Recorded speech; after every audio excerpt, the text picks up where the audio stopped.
Hello everyone, thoughts of মিথিলের নতুন একটা mini ব্লগে তোমাদের সবাইকে স্বাগত জানাই। দমদমের ডায়মন্ড প্লাজা মলের 3rd ফ্লোরে খুলে গেছে মার্কেট 99। খুবই রিসেন্টলি খুলেছে, ওই প্রায় 2-3 মাস মতন হয়েছে বয়স। এখানে stationery items, home decor items, kitchen essentials এগুলো তোমরা পেয়ে যাবে বেশ অ্যাফোর্ডেবল প্রাইসে।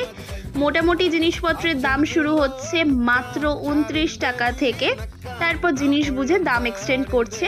রিসেন্টলি সেরামিকের ক্রকারিজের প্রতি আমার একটা আলাদাই টান জন্মেছে, তাই জন্যই গিয়েছিলাম বিশেষ করে ওগুলো দেখবো বলে। তবে গড়িয়াহাট, হাতিবাগান, প্ল্যানেট থেকে কেনাকাটা করলে সেখানকার হিউজ কালেকশন এবং দামের হিসেবে বিচার করলে market 99 is a bit pricey. কাছাকাছি যদি হয় তাহলে অবশ্যই একবার যেতে পারো। আর এখানে বেশ অনেক ইউনিক স্ন্যাক্স আইটেমসও রাখছে যেগুলো সচরাচর আমরা দেখতে পাই না। তাহলে ব্লগটা এই পর্যন্তই, টাটা।